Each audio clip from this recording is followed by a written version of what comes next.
Bonjour à tous.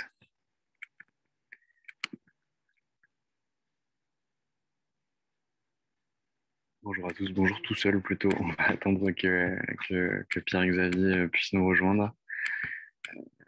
Je remets ma caméra a posteriori.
Bonjour.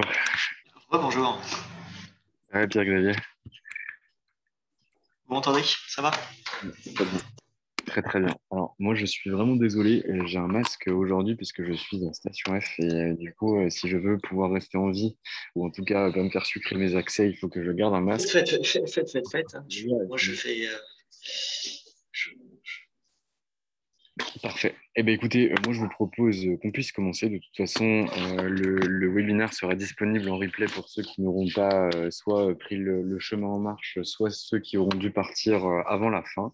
Donc, Mhm. aujourd'hui, on a le grand plaisir de recevoir Pierre-Xavier Chomiac de Sas, qui est avocat spécialisé, alors peut-être pas spécialisé, mais en tout cas expert en IP-IT. Est-ce que vous avez le certificat de spécialisation, maître, ou pas? Tout à fait. Au moins Alors, celui-là. spécialisé en IP-IT et déontologue. Et il s'est passionné pour la déontologie, et notamment celle de sa profession, qui est la déontologie d'avocat. Et aujourd'hui, il intervient en son nom propre pour pouvoir nous parler de la déontologie de l'avocat. Et nous, c'est un sujet qui nous intéresse beaucoup chez Anomia, puisque, comme vous le savez peut-être, on accompagne pas mal de cabinets d'avocats dans leur développement commercial, sur leur stratégie et sur l'optimisation de leur process. Et donc, la déontologie est très, très souvent un sujet pour nos clients. Et donc, on a dit, bah, en fait, on va lever le voile et on va interviewer Maître Pierre Chomiac de SAS, Pierre-Xavier Chomiac de SAS, pour avoir son retour d'expérience. Mais écoutez, merci Maître d'être parmi nous. Bah, écoutez, ça fait plaisir. Hein. Pour aider les confrères, pour informer les confrères de ce qu'ils peuvent faire, beaucoup plus de ce qu'ils ne peuvent pas faire. Ok, super. Alors moi, je vous propose qu'on entre directement dans le dur du sujet. Donc aujourd'hui, ce qu'on va voir ensemble, c'est quoi? C'est qu'on a mis pas mal de choses sur le webinaire. Je pense qu'on n'aura pas le temps de tout traiter. Ça veut dire qu'on va avoir une conversation qui va être assez sympathique avec Pierre-Xavier. On va d'abord parler de l'avocat et de la publicité. Ensuite, on traitera de l'avocat et des nouveaux moyens numériques tel que ça a été exprimé. Donc tout ce qui va concerner les sites internet, le référencement, la mise en place enfin, la présence sur les annuaires commerciaux, etc. Ensuite, on ira sur la sollicitation personnalisée et après, on laissera Pierre-Xavier nous donner ses bons retours et ses bons tips en termes d'expérience. Et moi, je lui poserai quelques questions de toute façon au fil du temps. Mais maître, la parole est à vous pour savoir un petit peu quelles sont nos doses et nos domptes relatifs à la communication de l'avocat. Qu'est-ce qu'on peut faire et qu'est-ce qu'on ne peut pas faire. Ça marche, merci beaucoup. Bon, alors, évidemment, tout ce que je dis, n'est pas la vérité vraie. Je vais uniquement me baser sur les dispositions légales et réglementaires qui s'appliquent finalement à n'importe quelle personne et a fortiori aux avocats. En termes de publicité, il faut comprendre que il y a eu quand même une grande évolution des pratiques, que ce soit des pratiques en règle générale et a fortiori en matière de professions réglementées, dont les avocats. Et ces pratiques ont évolué au fil du temps, aboutissant aujourd'hui à un ensemble de règles extrêmement éclatées, que ce soit en droit de la consommation, que ce soit dans les dispositions propres à Internet pour tout ce qui est la communication en ligne, les règles spécifiques de la loi 86 pour ce qui est de la communication audiovisuelle. Pareil, évidemment, tout ce qui implique les règles spécifiques en matière de publicité, notamment de produits ou services réglementés, ce qu'est notamment les prestations d'avocats, etc., etc. Le RGPD, vous choisissez. Il y a des règles un petit peu partout et c'est généralement justement l'une des premières difficultés, c'est justement d'identifier et de trouver l'ensemble des règles qui sont susceptibles de s'appliquer et de les maîtriser.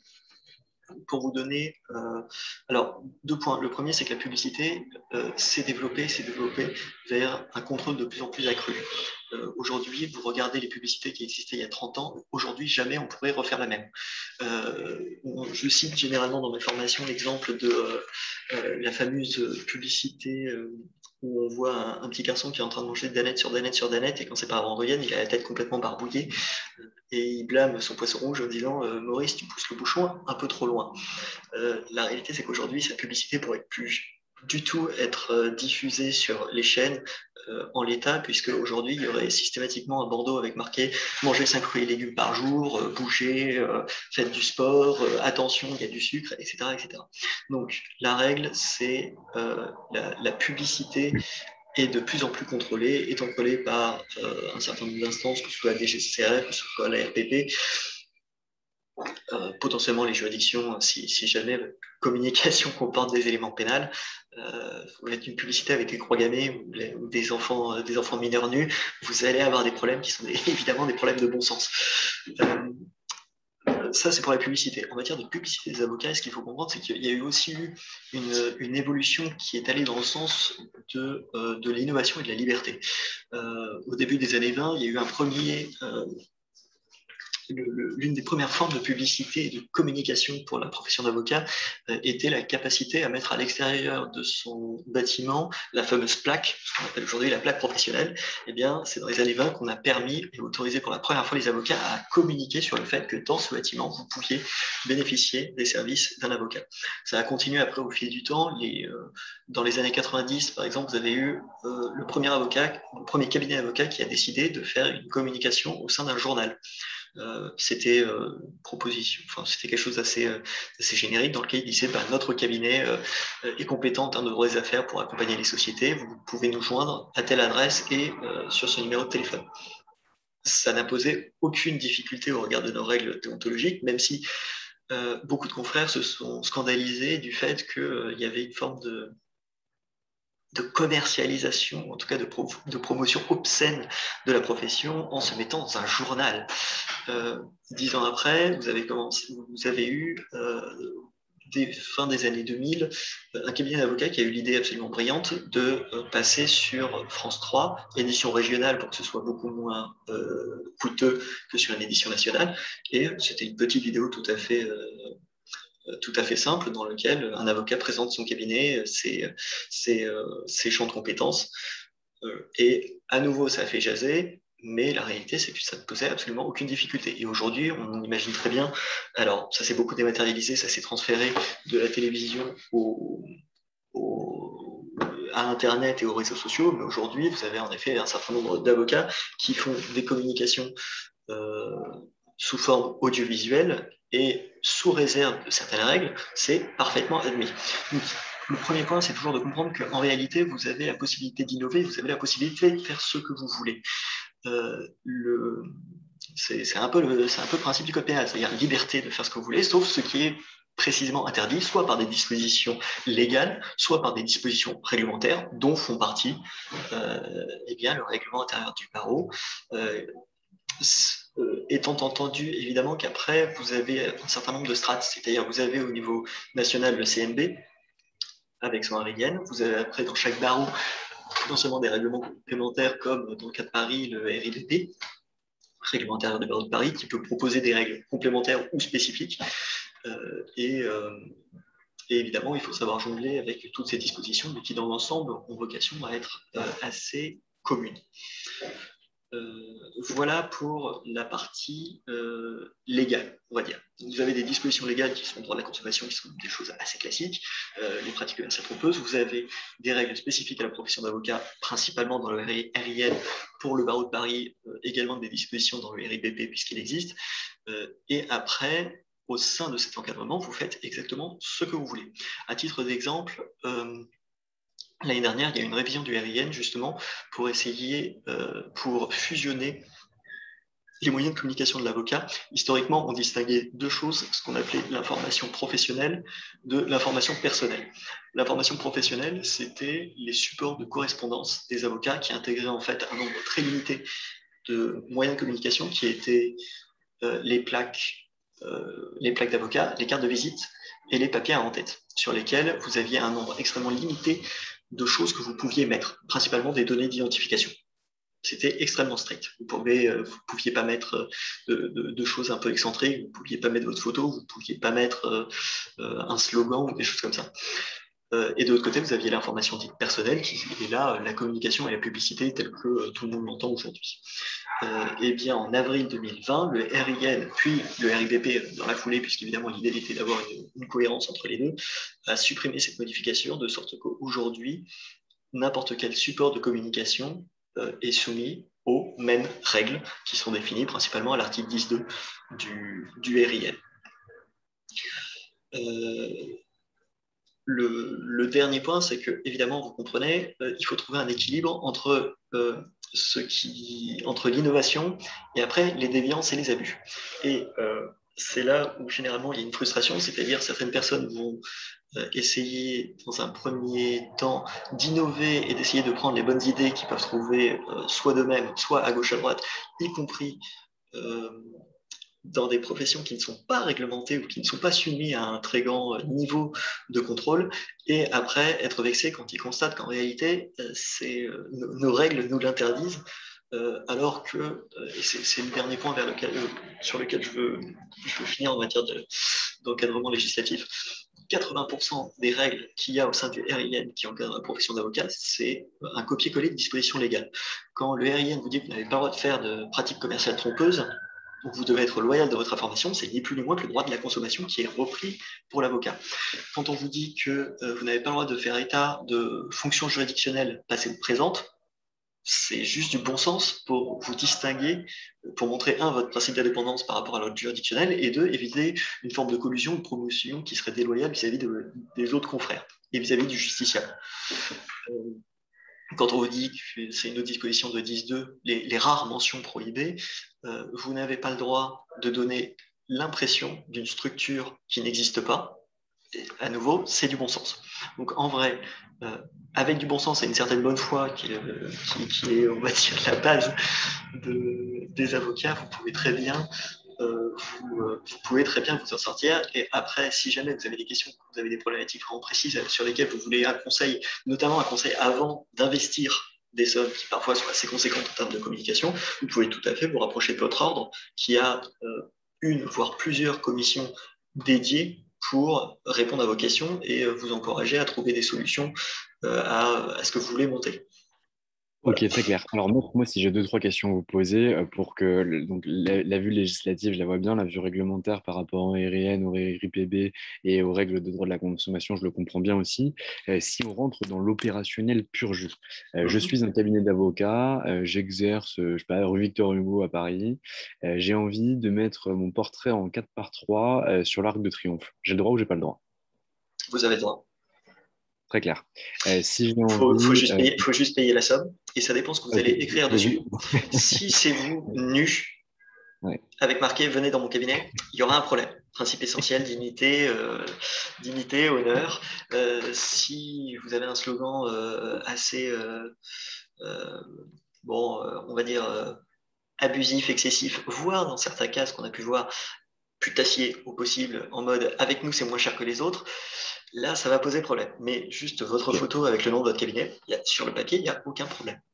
Donc, je ne peux pas non plus écrire je suis le meilleur cabinet de la place ou je suis le plus expert dans le domaine des banques et assurances sur la place de Paris. Ça, c'est interdit aussi. Je suis le seul et meilleur avocat en matière de nouvelles technologies. Un, c'est faux. Deux, c'est une Mm. information trompeuse.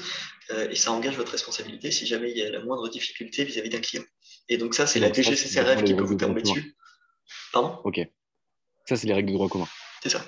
Et alors, votre tronche en 4 par 3 sur l'Arc de Triomphe, il n'y a pas de souci. Votre tronche en partenaire officiel de Jackie et Michel ou de Pornhub, Ok. ça a posé problème. Ah, impossible. Ok, très clair. Parfait. Très clair. Si j'ai envie de faire de la publicité au sens de Google, est-ce que j'ai des limitations particulières ou est-ce que ce sont les mêmes que celles de droit commun? Bon, exact. Alors, tout dépend ce que vous entendez par publicité Google. C'est-à-dire, si Google, faut voir ça comme un annuaire. Est-ce qu'un avocat a le droit d'être sur un annuaire, y compris un annuaire payant, ou de payer un référencement? La réponse est oui. Les dispositions en matière de droit de la concurrence autorisent un avocat. Dans la mesure en fait, où il n'y a pas de distorsion de concurrence entre plusieurs confrères et que chaque confrère peut payer pour avoir un référencement, on considère que c'est un service qui ne pose pas de problème en termes de confraternité ou de créer une concurrence déloyale au sein de la profession.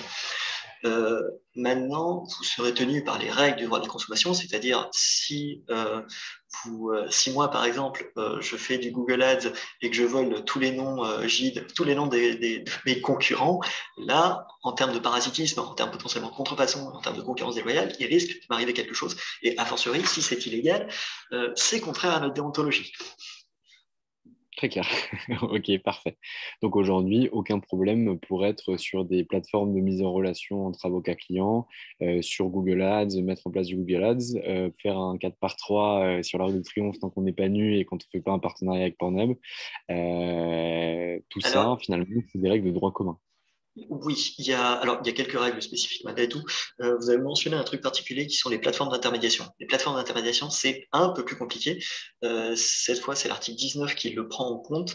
Vous avez la possibilité, en effet, d'apparaître sur ce genre d'annuaire spécifique qui permet une mise en relation entre le client et un avocat. Il y a des règles malgré tout. Le courtage pour les avocats est évidemment interdit pour la simple et bonne raison que dans notre société démocratique, l'accès au droit ne peut pas être soumis à un quelconque droit ou à une taxation par un service commercial. Donc, vous pouvez être sur un annuaire, vous pouvez être sur un service, une plateforme d'intermédiation, dès lors que la rémunération de la plateforme d'intermédiation ne porte absolument pas sur le montant des honoraires que vous pouvez toucher dans le cas des prestations que vous allez donner aux clients. Mais c'est pour ça que vous avez pas mal de plateformes qui proposent un abonnement fixe qui permet aux avocats d'être sur cette plateforme et qui après participe ou améliore le référencement et la mise en relation avec des clients potentiels. Et là, il n'y a pas de souci. Pareil, les plateformes d'intermédiation, il faut juste être extrêmement vigilant sur le niveau de responsabilité et de sécurité que ces plateformes proposent, puisque vous restez tenu à un secret professionnel et vous devez garantir que les services que vous utilisez euh, respectent ce haut niveau. Et vous ne pouvez pas juste vous décharger en disant je pars du principe qu'il est responsable. Vous devez être un peu plus actif dans les garanties que cette plateforme propose en termes de secret professionnel. Très clair. Est-ce que vous avez fini, maître, par rapport à l'avocat et la publicité, ou est-ce qu'on peut placer à l'avocat et aux nouveaux moyens numériques, même si on a bien sûr empiété dessus avec les plateformes de mise en relation, mais notamment quelque chose qui nous intéresse particulièrement, qui est le site internet de l'avocat? Mhm. Alors, le site internet de l'avocat, il y a, il y a il y a deux principales choses à prendre en compte. Vous avez le nom de domaine et vous avez le contenu du site internet. Le nom de domaine, le RIN est assez clair là-dessus. Le nom de domaine, c'est-à-dire l'URL, le nom de domaine à partir duquel vous exercez, c'est votre nom personnel, le nom de votre cabinet, précédé ou suivi du mot avocat, et c'est tout. Ça peut être le nom de votre société commerciale si vous avez créé une structure en tant qu'avocat, mais vous ne pouvez pas sortir de ce cadre-là. Si jamais, alors moi par exemple, c'est PCS Avocat qui n'est pas le nom de mon cabinet puisque j'exerce à titre individuel, mais je me suis rapproché du service de l'exercice professionnel en leur soumettant cette dénomination, disant que je veux travailler sous cette enseigne-là. Ils me l'ont validé. Maintenant, mon site internet, c'est PCS Avocat sans problème. Donc, il faut soit une validation, soit que ça corresponde à votre nom, en intégral ou en réduit, précédé ou suivi du mot avocat. Alors, il y a une interdiction très stricte sur l'utilisation de termes génériques. Un avocat ne peut pas déposer un nom de domaine qui serait droitinformatique.com, sur lequel je proposerai mes uniques services. Pourquoi? Parce que c'est une pratique parfaitement déloyale vis-à-vis des confrères, et en plus, c'est anticoncurrentiel. Et vous avez plusieurs décisions réglementaires et de juridiction, notamment de la Cour d'appel, qui rappellent justement cette interdiction de pouvoir exploiter pour un avocat un nom de domaine générique, puisque ça crée une distorsion d'information vis-à-vis du consommateur qui va penser qu'il va sur un site d'information et non pas un site de prestation juridique. Voilà pour le nom de domaine.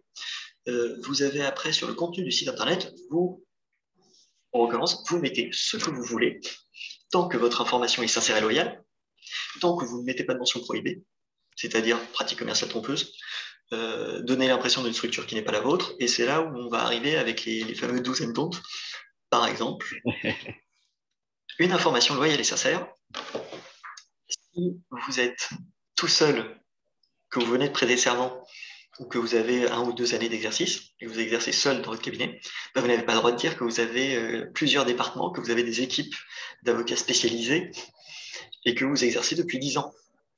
C'est du bon sens. C'est un confrère, Christophe Sévenet, qui dans ses formations dit toujours soyons honnêtes avec nous-mêmes, soyons honnêtes avec les autres. Notre simple titre d'avocat est déjà en soi un gage de qualité. Ça ne sert à rien d'essayer de se faire plus gros que les autres. Parce que de toute façon, il y a un moment donné où ce serait absolument ridicule, si je reprends mon exemple personnel, c'est ridicule d'essayer de copier-coller la communication que ferait le département IP-IT d'un gros cabinet comme JIT, comme EY, en disant moi-même que j'ai des équipes dédiées avec plusieurs départements et qu'on peut travailler en commun. C'est impossible. Le client qui viendrait me voir après s'attendrait légitimement à penser qu'on est des centaines à bosser pour lui, ce qui est faux. De la même façon, alors ça c'est un truc qui est... alors c'est pas vexant en soi une fois que vous le savez. Si vous êtes tout seul dans votre cabinet, vous n'avez pas le droit de mettre un S au mot avocat. Pourquoi? Parce que vous êtes tout seul. On va dire c'est de la grammaire pure. Alors oui, c'est frustrant. Oui, des confrères disent, mais attendez, qu'est-ce qui va se passer quand je serai plusieurs? Ah, mais je vous promets, j'ai une politique d'expansion et dès que je peux, je prends des associés. Bah, la réalité, c'est qu'à un instant T, vous ne l'êtes pas. Et si on vous contrôle à un instant T, vous êtes tout seul. Ce qu'on recommande généralement aux confrères, c'est généralement pour les noms de domaine, de prendre le nom de domaine sans S et avec S, et dès que vous êtes plusieurs, pareil pour les logos, si vous utilisez un prestataire qui va créer des logos ou des éléments de charte graphique pour vous, vous lui dites de les faire avec et sans S. Normalement, ça va pas leur prendre beaucoup de temps, et comme ça, vous pouvez jongler et utiliser le moment où, en effet, vous grandissez, une information qui reste loyale. Après, il y a il y a des petits exemples. Par exemple, est-ce que vous avez le droit de dire le mot avocat spécialisé ou avocat spécialiste? Pour la petite anecdote, pendant 15 ans, à partir du début des années 2000, vous avez eu une guerre de terminologie des confrères qui ont tous essayé d'utiliser des superlatifs pour dire qu'ils étaient les meilleurs.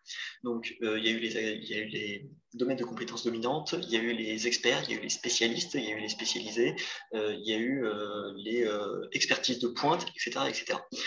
Tout ça a fini par poser de gros problèmes et le CNB a voulu réagir pour pouvoir essayer d'encadrer la promotion des confrères et le niveau de compétence des confrères, puisque l'essentiel de ces titres était relevait en réalité de l'autoproclamation.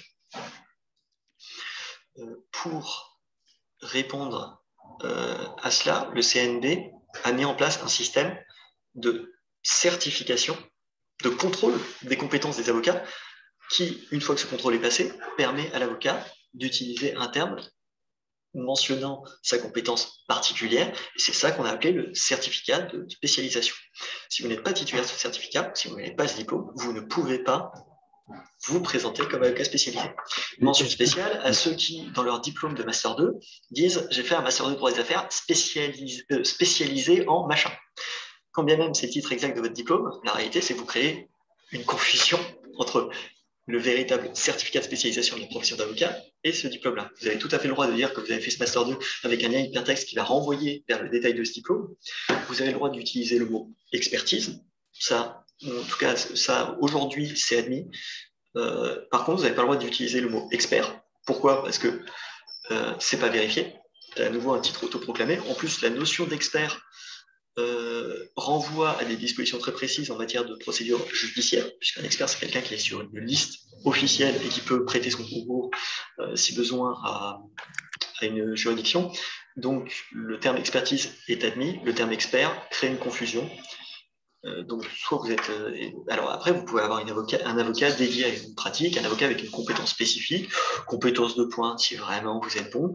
Et après, attention, ne vous faites pas plus gros, plus imposant que vous l'êtes déjà, ce que vous êtes déjà est déjà énorme. Maître, on est d'accord entre compétences de pointe. Alors, spécialisation, je comprends bien parce que le certificat de spécialisation, ok. Mais expertise, expert, on a le droit d'utiliser expertise, mais pas expert. Alors que, C'est ça. très honnêtement, expertise, c'est finalement le prolongement de l'expert. Un expert a une expertise, Oui, une sauf que le expertise n'est pas mot. l'expert. Alors, ça, c'est une réflexion que, par exemple, le barreau de Paris a eue il y a 2 ans, où historiquement, on interdisait à la fois expertise et expert. À nouveau, aujourd'hui, quelqu'un qui se réclame expert, dans la tête du consommateur lambda, on suppose qu'il a une compétence particulière par rapport à d'autres confrères, puisqu'il se réclame expert. C'est un titre autoproclamé, et un avocat qui a 2 mois de barreau, qui a fait un master de droit privé et qui tout d'un coup décide de dédier sa pratique professionnelle au droit public et qui se dit expert en droit public, c'est une information parfaitement déloyale. Oui, mais maître, on est d'accord que s'il écrit j'ai une compétence de pointe en droit public, c'est la même chose. On arrive exactement à la même chose. C'est pour ça que quand on dit compétence de pointe, j'ai dit soyez vigilants soyez vigilants en utilisant ces termes. Très clair. On avait une question qui a été posée par un des internautes du webinaire qui était en termes de publicité sur Facebook et sur Instagram, est-ce que c'est autorisé? La réponse est oui. Vous pouvez très exactement. Alors, la question devrait être posée de la sorte est-ce que les publications sur les réseaux sociaux sont interdites? La réponse est non, c'est pas interdit, donc c'est autorisé.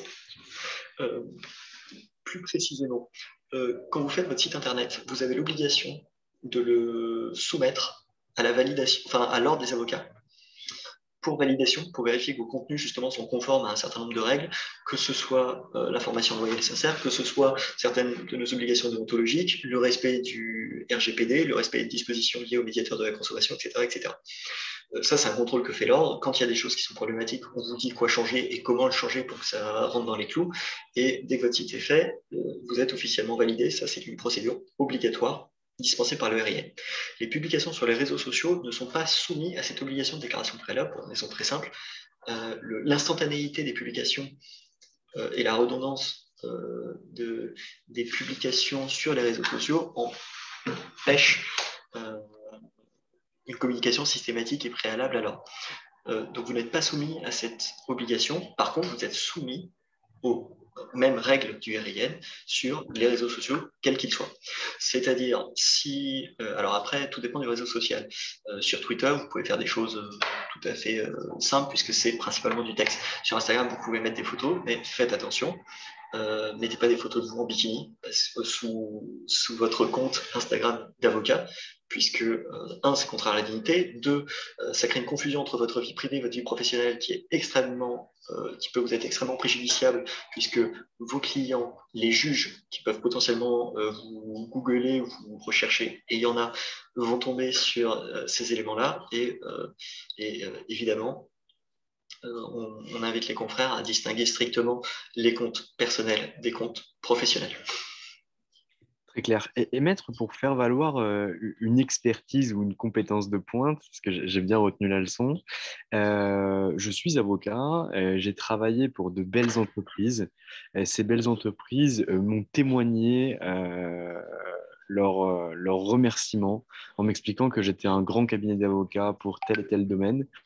Est-ce que j'ai eu le droit d'utiliser ce témoignage-là pour rassurer la clientèle qui voudrait finalement passer par mes services en disant, bah, regardez, j'ai travaillé pour Lagardère, j'ai travaillé pour Safran et j'ai travaillé pour Capgemini. Parce que, et là, on tombe en fait sur une disposition qui ne relève pas de la communication d'avocat, qui relève en fait de la profession d'avocat. L'avocat est tenu par l'article 2 du secret professionnel. Ce secret professionnel concerne le nom de ses clients, l'ensemble des informations qui lui ont été communiquées et l'ensemble des conseils qu'il a prodigués dans le cadre de sa défense. Voilà la règle. Par conséquent, publier des avis de vos clients vous fait violer ce secret professionnel. Généralement, pas mal de confrères essaient d'opposer à cet argument l'idée qu'ils ont eu l'accord préalable de leurs clients. La réalité, c'est que les dispositions de la loi encadrant la profession d'avocat est assez claire là-dessus. Le secret professionnel est une obligation légale d'ordre public. Par conséquent, évidemment, il n'y a pas marqué sauf stipulation contraire ou sauf accord du client. Donc, pour protéger le client, alors le client n'est pas tenu à cette obligation, seul l'avocat. Donc vous n'avez pas, un client peut très bien faire de la recommandation vous concernant, peut très bien déposer par exemple un avis sur Google, mais vous n'avez pas le droit de publier sur votre site soit le nom de vos clients, soit le contenu des affaires que vous avez traitées, qui permet d'identifier votre client, soit des éléments ou des avis, pour la simple et bonne raison que la réalité, c'est que bizarrement, si vous allez sur un site d'avocat qui met des témoignages de ses clients, tous les témoignages sont bons. C'est fascinant. Il n'y a jamais un mec qui dit ouais, c'était pas très bien ou alors j'ai pas aimé parce qu'il m'a mal défendu. Donc la réalité, c'est que vous avez une censure qui est faite, donc vous ne proposez pas une information loyale et sincère.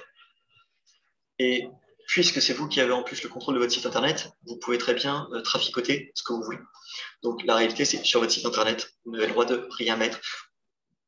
Vous pouvez cependant, si vous voulez de la recommandation, encourager vos clients à publier de leurs propres faits sur des plateformes tierces ou sur Google, sachant qu'attention, il y a aussi des dispositions du RIN qui disent que vous n'avez évidemment pas le droit de contourner les règles du RIN par l'intermédiaire d'un tiers. Ok, maître. Et du coup, alors je vais peut-être être un peu provocateur et je ne donnerai pas nom de cabinet d'avocat. Moi, tous les jours, je passe ma vie sur des sites internet de cabinets d'avocats ou en tout cas à échanger avec eux. Et pour aller m'informer, ben, j'utilise deux choses, c'est-à-dire que je vais sur LinkedIn et je vais sur leur cabinet. Après, j'utilise les données que nous, on a chez Anomia.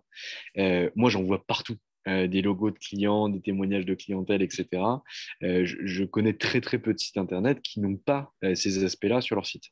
Du coup, si c'est interdit, pourquoi ça n'est pas enlevé ou pourquoi ces avocats ne sont pas inquiétés? Je vais vous répondre. Alors, il y a plusieurs niveaux de réponse. Premièrement, les cabinets anglo-saxons. La pratique de donner le nom des clients et des affaires, ça vient de l'étranger. Les cabinets anglo-saxons ne sont pas tenus aux mêmes règles déontologiques que nous. Donc, généralement, quand ils arrivent en France ou alors quand ils font des publications depuis leur site étranger, ils mettent le nom de leurs clients parce qu'ils n'y sont pas tenus. La réalité est plus compliquée que ça. Dès lors qu'un avocat exerce en France ou touche une clientèle française, il est soumis dès lors qu'il exerce en France, il est soumis aux dispositions du barreau au sein duquel il est inscrit. Sinon, exercice illégal de la profession. Donc, ça veut dire que si j'écris White Case et intervenu sur le deal, je sais pas, moi, genre la cession du domaine de Rothschild dans le Bordelais, ça pose aucune difficulté parce qu'en fait, on n'arrive pas à identifier si White Case à Paris, Alors celui de si, parce New que York. White Case est inscrit au barreau de Paris. Oui, mais on ne sait pas. En fait, si je nomme Ah White si, si, Case, si. Ah, non, mais dès lors que vous êtes inscrit sur le barreau parisien, vous dépendez des règles. Alors, si vous exercez la profession d'avocat en France, vous êtes Ouais. soumis aux dispositions et donc au secret professionnel. Oui, mais maître, à partir du moment où je suis un cabinet international, on ne sait pas quel avocat de quel Non, non, pays. ça c'est ce qu'essayent de faire valoir les cabinets internationaux. Mais la réalité, D'accord. c'est que c'est faux. Euh, je vais vous faire un élément de comparaison un peu provocateur aussi. Allez-y. Euh, si vous êtes en Hollande et que vous vendez de la matière stupéfiante et que vous arrivez en France et que vous dites non, mais moi je dépends du hollandais, bah, vous allez finir en prison. C'est exactement la même logique. Le deuxième point, c'est que il y a beaucoup de cabinets d'avocats qui le font, il y a beaucoup de cabinets d'avocats qui ne le font pas et qui font des choses tout aussi pertinentes et intéressantes en parlant de leur dossier sans mentionner le nom de leurs clients. Typiquement, voilà, on a travaillé dans la défense d'un groupe pétrolier, d'un grand groupe pétrolier dans un contentieux avec l'Afrique. Vous donnez des informations, on voit très bien le type de dossier que vous traitez, vous pouvez être plus ou moins précis, le but c'est de ne pas réussir à identifier vos clients parce que vous êtes soumis au secret professionnel. Le troisième débat, c'est pourquoi est-ce que ceux qui le font ne sont pas condamnés? S'ils ne sont pas condamnés, alors il y a deux choses. Un, et je vais filer la comparaison, c'est pas parce que d'autres personnes vendent de la drogue que c'est légal. Et c'est pas parce que d'autres personnes le font que c'est légal. Et c'est pas parce que vous n'allez pas vous faire attraper. Vous pouvez opposer le fait qu'un tiers soit dans l'illégalité. Donc la réalité, c'est qu'il y a il y a beaucoup de personnes aujourd'hui qui sont dans l'illégalité et qui pourraient voir leur responsabilité sérieusement engagée. C'est un débat de fond qui part sur la force que l'on veut donner à notre secret professionnel. Aujourd'hui, il y a un vrai débat sur le secret professionnel de l'avocat. On l'a vu avec les récentes affaires et les écoutes justement de cabinets d'avocats. On ne peut pas, si on veut exiger le respect du secret professionnel, euh, concéder par la petite porte en disant ah oui mais on veut dans le cadre de la communication pouvoir donner le nom de nos clients parce que ça nous fait mousser. Alors après c'est mon point de vue, je ne crois pas du tout que donner le nom de ses clients est un gage de qualité. Puis il y a d'autres façons de montrer la compétence d'un cabinet sans avoir nécessairement à mentionner le nom de ses clients. Donc certains le font parce qu'ils voient les autres le faire et donc il y a un effet mouton de panurge un petit peu, mais c'est pas obligatoire. Et deuxièmement, vous exposez à des sanctions disciplinaires et des sanctions légales. Le problème, c'est qu'en effet, si à un moment donné vous vous retrouvez devant un juge et vous dites non, non, ça c'est protégé par le secret professionnel, imaginez des personnes qui viennent, si vous exercez en matière pénale et qu'un jour un juge d'instruction décide d'aller chez vous avec un représentant du bâtonnier, vous allez essayer d'opposer le secret professionnel, le juge d'instruction peut dire mais attendez, j'ai pas besoin, la liste des clients, je l'ai déjà en ligne, j'ai juste fait un scan de votre site internet et j'ai tout. Donc vous ne pouvez pas m'opposer quelque chose que vous avez violé. Et ça, c'est dangereux. Alors Ok. là, je vois qu'un confrère dit, même si le client autorise une telle diffusion, à nouveau, le secret professionnel est une obligation d'ordre public pénal. Un client ne peut pas vous autoriser à vous délivrer de ce secret professionnel. On n'est pas dans un accord de confidentialité contractuel tel que ça peut exister dans les sociétés commerciales. Nous, c'est d'ordre public, point barre. Mais je réitère, il y a énormément de cabinets qui arrivent à faire la promotion de leurs dossiers et de leurs compétences sans mentionner le nom de leurs clients et ça marche très bien.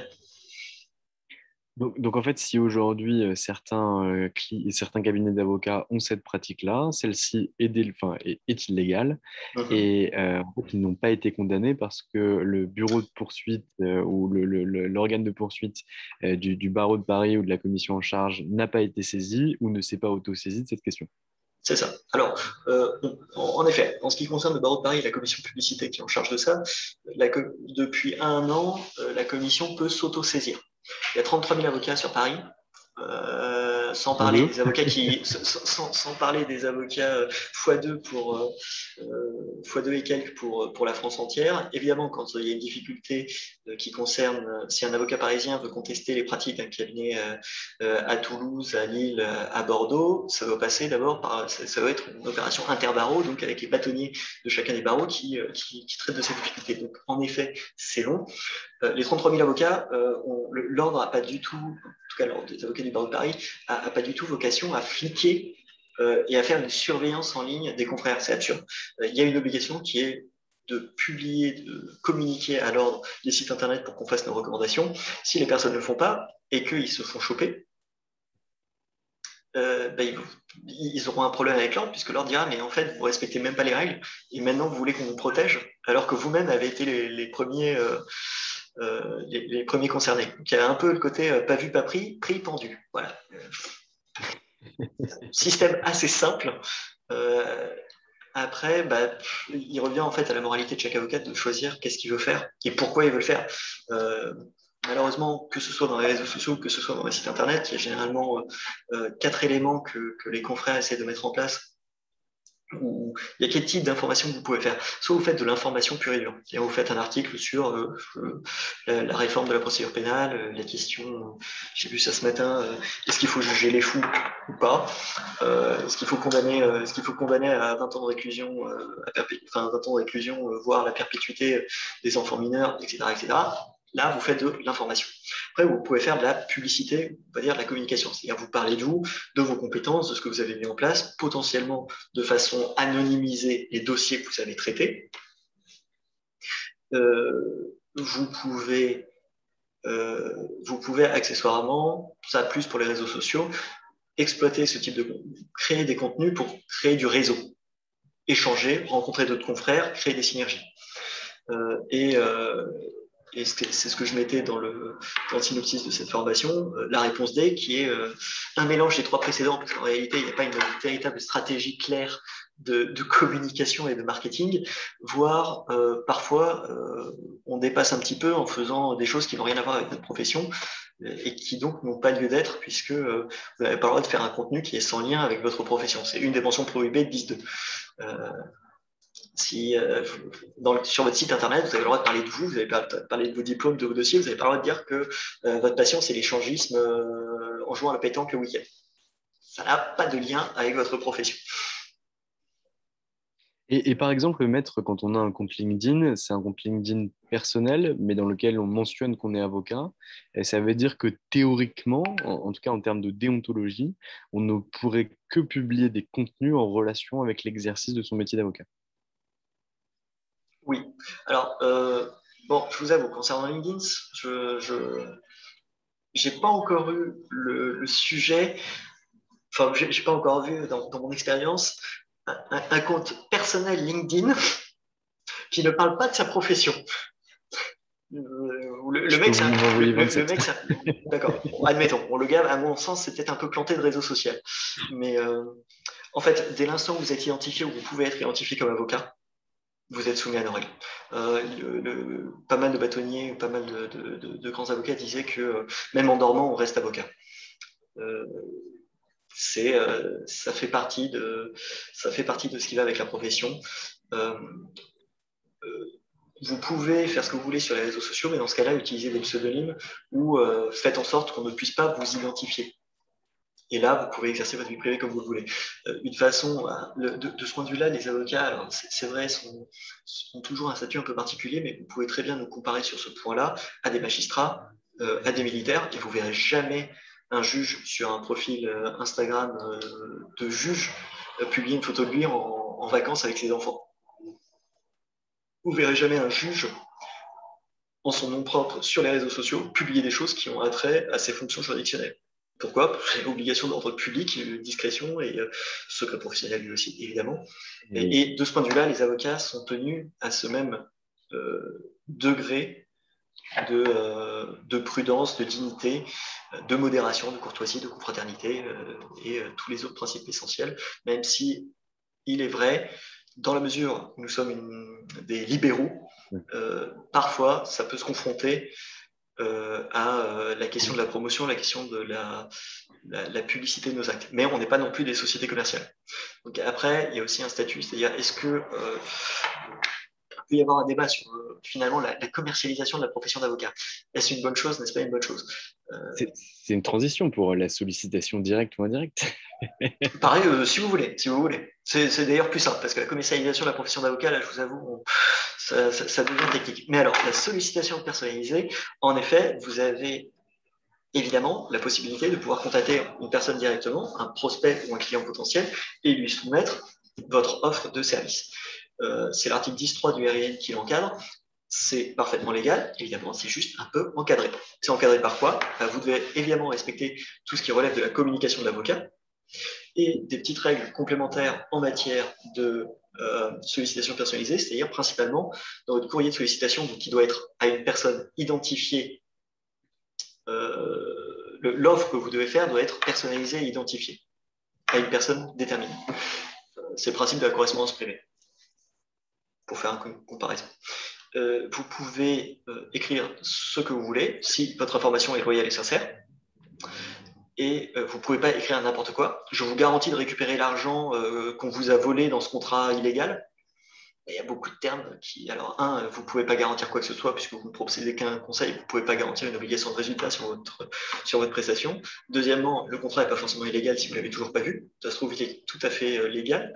Et troisièmement, comme vous n'êtes pas encore rentré dans le cadre comme vous n'avez pas encore commencé à travailler avec cette personne, vous devez l'informer que votre intervention est soumise préalablement à la signature d'une convention d'honoraires.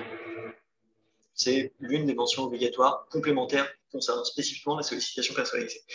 La sollicitation personnalisée est également soumise à votre baronne de référence et au contrôle de l'ordre qui vous valide le contenu.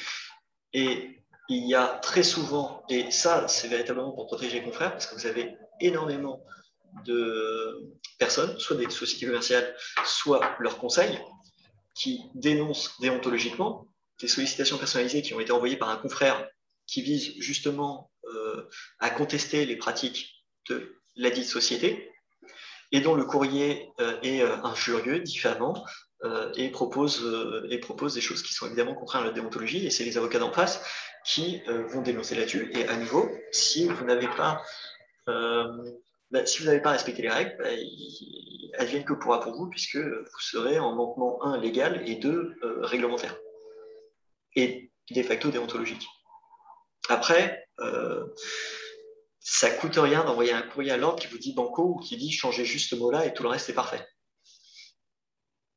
Mais maître, on comprend bien que si chacun des avocats présents au barreau de Paris, comme vous l'avez bien rappelé, qui sont 32 000, fonctionnait de la sorte, je ne sais pas exactement combien il existe d'avocats présents au sein de cette commission qui va derrière valider ou invalider l'ensemble des propos envoyés par les avocats à un client identifié. C'est juste impossible. Alors, la réalité, c'est que d'abord, c'est des groupes, c'est-à-dire que vous envoyez un projet de sollicitation personnalisée que vous allez envoyer potentiellement à 5, 10, 40, 200 personnes. Nous, l'ordre des avocats va contrôler le contenu de ce projet de sollicitation personnalisée. Deuxièmement, tous les avocats à un instant T ne se décident pas à envoyer une sollicitation personnalisée dans un secteur particulier. Et de toute façon, comme c'est une obligation réglementaire, il n'y a pas de débat il faut le faire, il ne faut pas le faire. On pourrait vous opposer, mais attendez, il y a 70 millions de Français, ou 66 millions, je ne sais plus exactement. C'est absurde qu'on fasse tous une déclaration fiscale au même moment. Sauf que les déclarations fiscales, elles sont complètement dématérialisées, alors que derrière, c'est des humains qui vont vérifier si oui ou non c'est contraire aux règles du RIN ou du RIPV ou pas du tout, quoi. Alors, l'envoi est dématérialisé aussi. Oui, ok, mais la validation a posteriori, si moi, par exemple, aujourd'hui, j'ai besoin d'envoyer une sollicitation personnalisée à tous mes clients qui travaillent dans le secteur industriel, que j'arrive à identifier, du coup, vu que c'est mes clients, enfin, vu que c'est mes prospects, j'arrive à les identifier. Je veux leur envoyer maintenant parce qu'il y a une modification législative importante qui va arriver et je dois être le premier en place. Si on met 2 mois et demi pour me répondre, derrière, j'ai loupé mon moment. Alors, les délais, généralement, c'est plutôt de l'ordre d'un mois. Après, si jamais il y a une urgence, vous pouvez le notifier et l'ordre des avocats et la commission publicité essayent de réagir le plus vite possible. Attention, tout n'est pas urgent. Le calendrier personnel d'un avocat qui a traîné et qui essaie de se rattraper et de rattraper le train en route, c'est pas parce que lui est à l'amour que c'est urgent. Ça fait un petit moment. Et de toute façon, il est quand même assez rare. De toute façon, les projets de sollicitation personnalisée, c'est un projet qui est mûri. C'est-à-dire la simple rédaction de votre projet de courrier, il ne se fait pas en 5 minutes. Il faut choisir les termes, il faut choisir les mots marketing. c'est un long processus. Après, de toute façon, vous pouvez déjà. Alors, il y a pas mal de documentation, notamment le fameux vademecum du barreau de Paris qui a été mis à jour en décembre dernier, qui donne énormément d'informations sur ce que vous pouvez mettre et ce que vous ne pouvez pas mettre. Après, vous avez les dispositions. Si vous sentez le cœur de passer outre,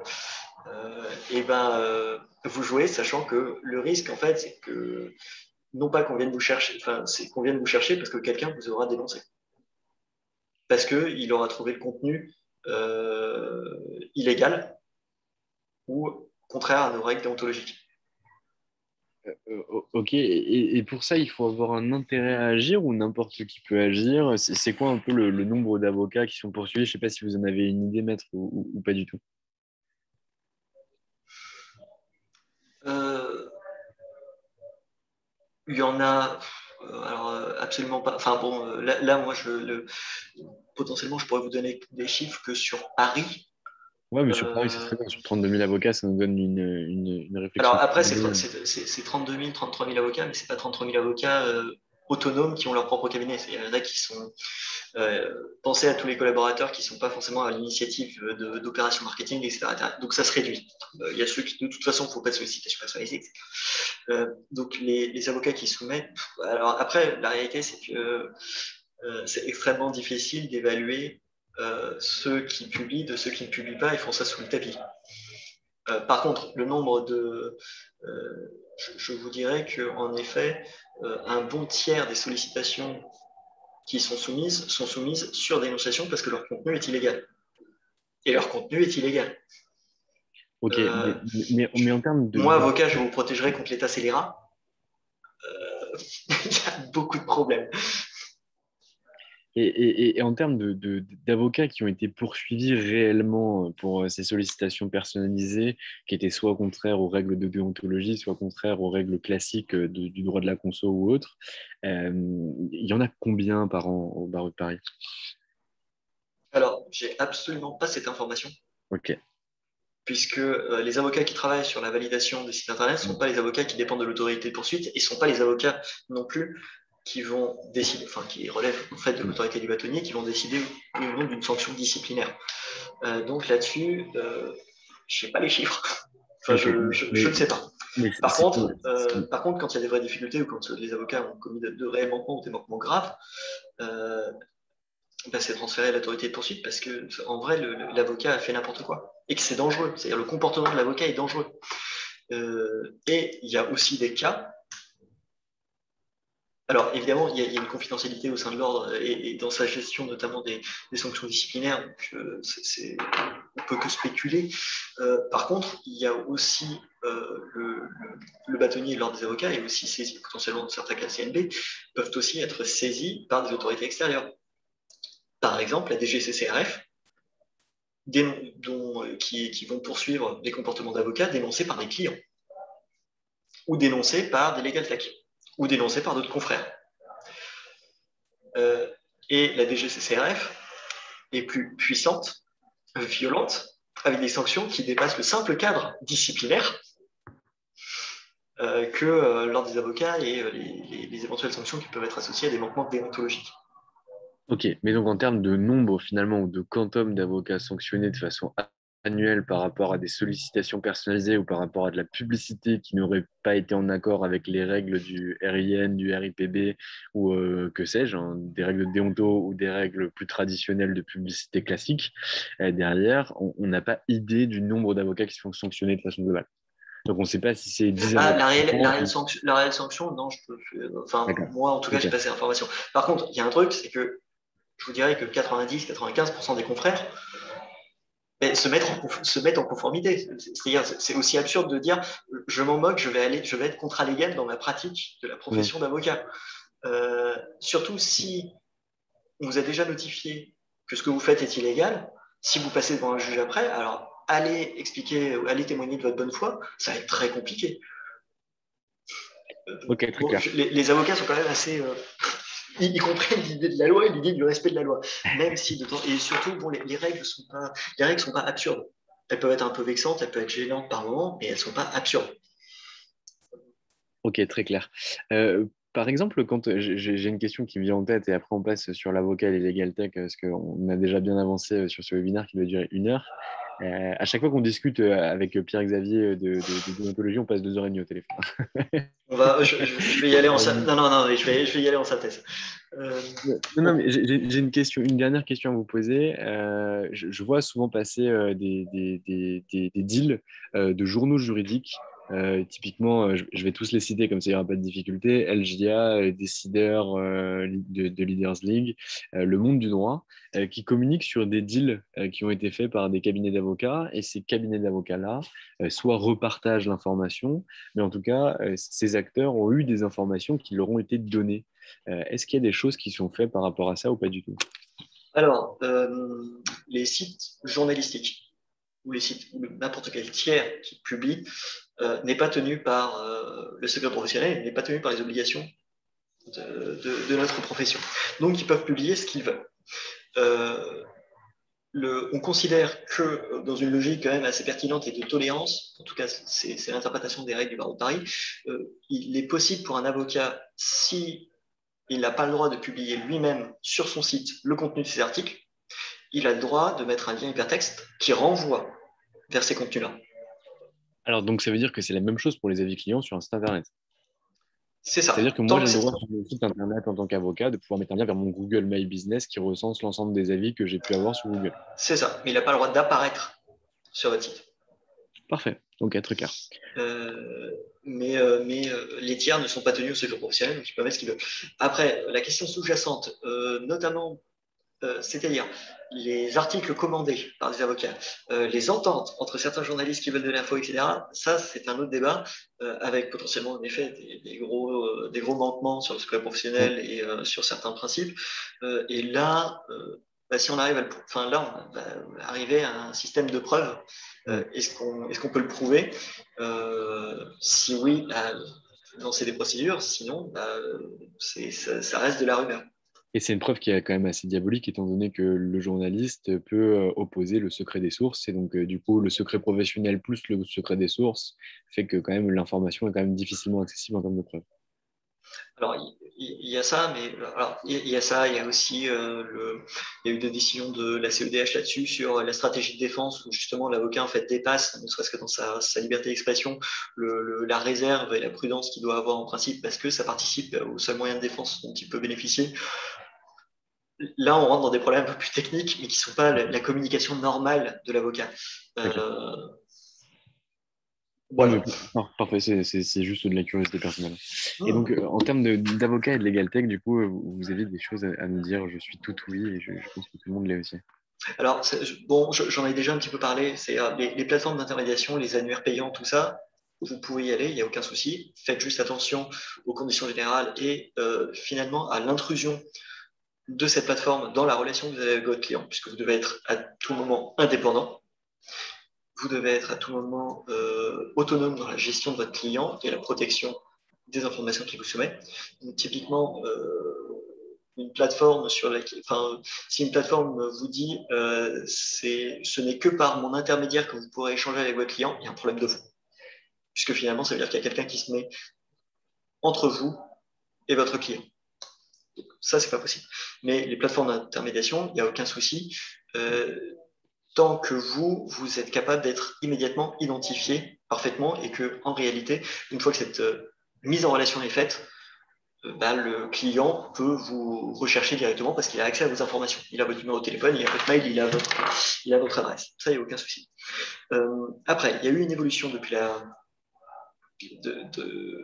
en 2016 qui sont justement ce qu'on a appelé les activités commerciales connexes. C'est-à-dire aujourd'hui, des avocats peuvent, parallèlement à leur activité professionnelle, dispenser des actes commerciaux en lien, s'ils sont connexes, à leur activité d'avocat.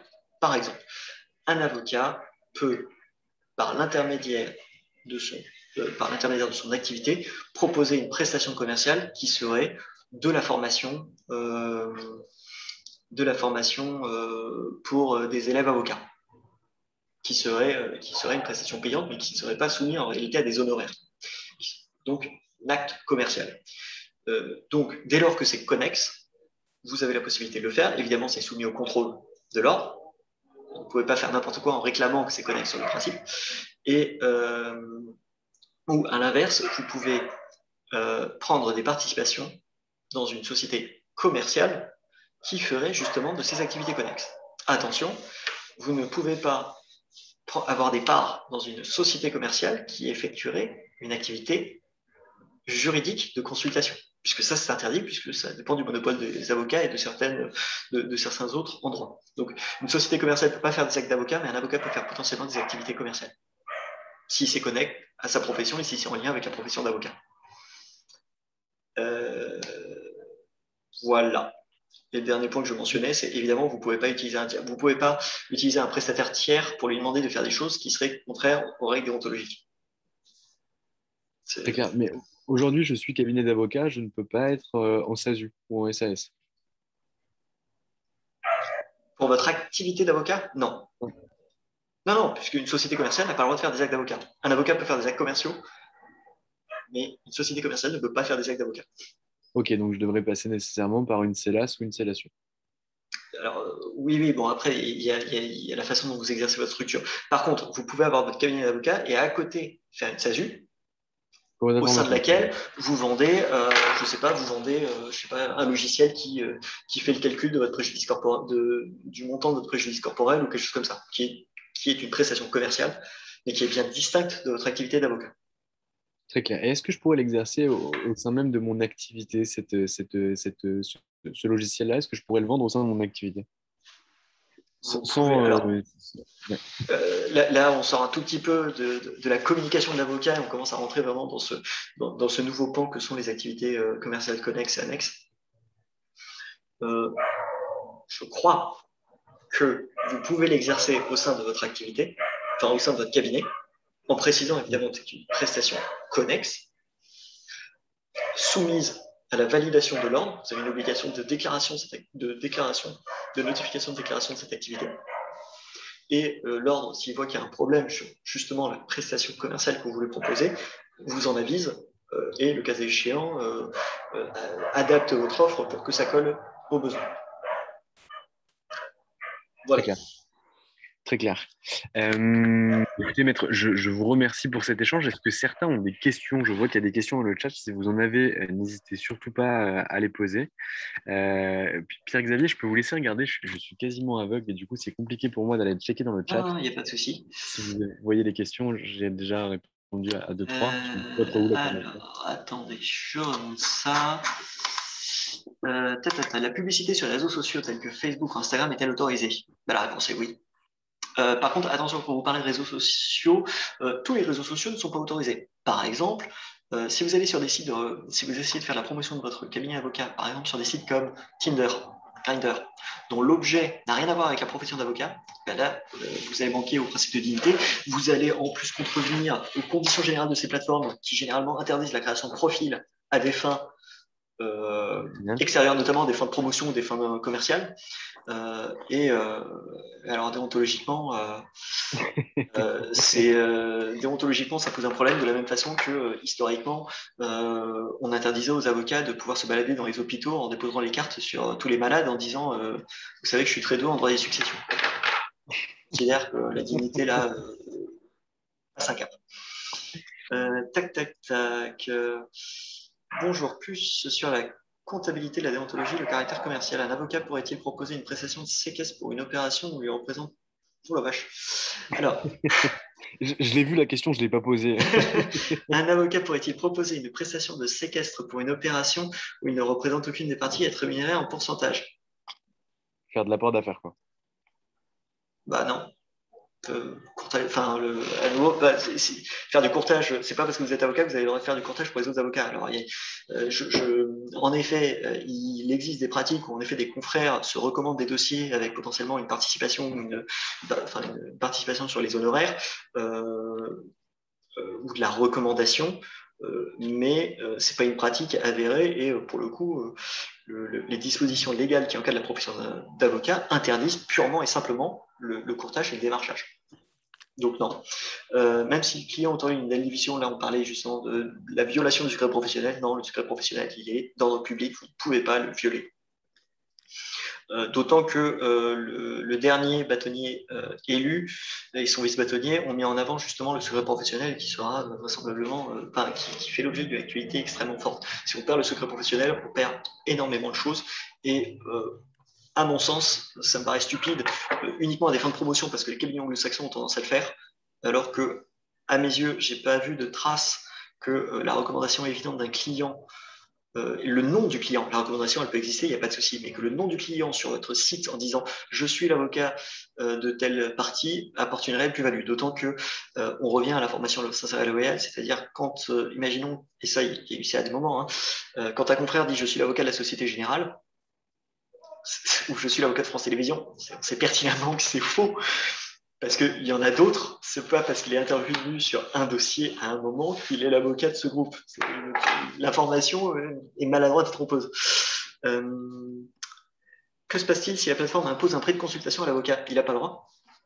La plateforme n'a pas le droit d'imposer, n'a pas le droit de s'intégrer, de proposer, d'influer sur le montant des honoraires qui vous est donné. Vous pouvez. Alors, par contre, une plateforme qui vous dit si vous voulez être sur ma plateforme, il faut que vous. Je n'admets sur ma plateforme que des avocats qui sont prêts à travailler ou à proposer un taux horaire de 200 euros, c'est pas la même chose. La nuance est fine. C'est vous qui acceptez de travailler pour 200 balles ou de soumettre une offre de 200 balles que l'annuaire ou que la plateforme d'intermédiation ne va faire que relayer. Ça, je vous vois comme ça, à chaud, je ne vois pas la difficulté. Par contre, qu'une plateforme d'intermédiation fixe par avocat le prix qu'il veut imposer, parfaitement illégal.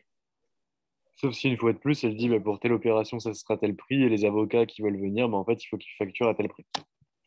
C'est ça, mais c'est pas elle qui impose le prix, en fait, c'est les avocats qui se soumettent, qui acceptent de proposer cette offre commerciale, que Ok, l'autre donc ne en fait gros, que c'est les relayer. CGV de la plateforme qui prévoient un prix, et les avocats qui acceptent d'y adhérer pour être mis en relation avec ces avocats adhèrent au CGV proposé, et donc du coup adhèrent au prix. C'est ça, en fait. Ok. Il n'y a plus d'autres questions? Après, si vous avez des questions ou si vous voulez vous documenter un petit peu là-dessus, n'hésitez pas à regarder la documentation qui existe, notamment justement le fameux Vademecum du barreau de Paris qui est sorti en décembre dernier, qui est sur le site de l'Ordre, facilement accessible, et qui, un peu comme une foire aux questions, répond à énormément de questions habituelles ou de, de sujets classiques qui peuvent apparaître. Eh ben, en tout cas, maître Xavier Chaumiac de Sia, je vous remercie pour le temps que vous nous avez accordé. Moi, j'aime toujours vous entendre parler de la déontologie comme attaché à ce fer de lance-là, et je trouve ça assez incroyable. Donc, merci beaucoup pour votre temps et pour votre expertise. Euh, pour votre Un expertise. plaisir d'échanger là-dessus. Avec grand plaisir. Ben, en tout cas, je vous souhaite une excellente journée et je vous dis à très vite. Merci à tous pour votre écoute et à très bientôt. Au Au revoir. revoir.